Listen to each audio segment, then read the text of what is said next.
বিরতির পর স্বাগত। এবার চোখ রাখছি শান্তির বাজারের দিকে। রাজ্যের স্বাস্থ্য পরিকাঠামো উন্নয়নের জন্য রাজ্যের মুখ্যমন্ত্রী বিভিন্ন পরিকাঠামো থেকে শুরু করে বিভিন্ন প্রকল্প আনছে, কিন্তু সেই জায়গায় দেখা যাচ্ছে যে শান্তির বাজার জেলা হাসপাতালে অন্য চিত্র।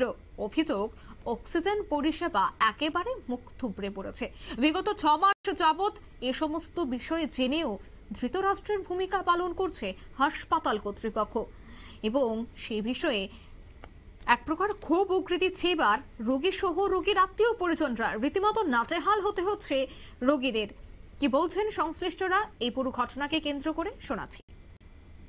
তো অক্সিজেন প্ল্যান্টের দায়িত্বে আছে। তো এখন কি অক্সিজেন শান্তির বাজার হসপিটালে কি অক্সিজেন পরিষেবা চালু আছে? না, এটা আছে 7 মাস বন্ধ। কি কারণে বন্ধ বললে মনে হয়? কারণে বন্ধ বলতে এটা আমরা দেখি আমাদের এটাকে অন্য আরেকটা ব্যাপার। আচ্ছা, যে কম্পিটিশন দেখে আর আমরা যদি সিলিন্ডার কাভার হইতেছে না, সিলিন্ডার কাভার হইতেছে না, কাভার হইতেছে না, এটা এই সিলিন্ডার ইঞ্জিনিয়ারকে ব্যবহার করে আর আমরা সিলিন্ডার লাগাই দিই, এটা একদম কাভার হইতেছে। কি কারণে বন্ধ? এই কারণেই কি বন্ধ?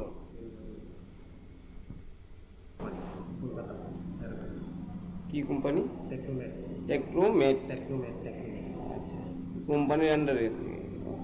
তো এই যে হসপিটালে অক্সিজেন পরিষেবা বন্ধ, এতে কোনো সমস্যা হইতেছে কি? সমস্যা বলতে এমনি ওই ইলেকট্রিক সিস্টেম এটা আছে, ওয়ার্ডে আছে, ওয়ার্ডে ইলেকট্রিক সিস্টেম এটা দিয়ে চলতেছে।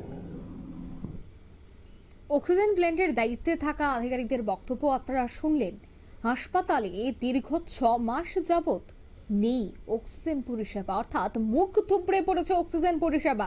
সেই বিষয়ে কি জানা রয়েছে রাজ্যের স্বাস্থ্য দপ্তরের?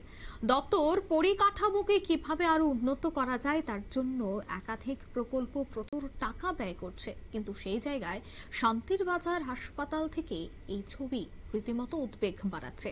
নিয়ে নিচ্ছে ছোট্ট একটি বিজ্ঞাপন বিরতি, সঙ্গে থাকুন।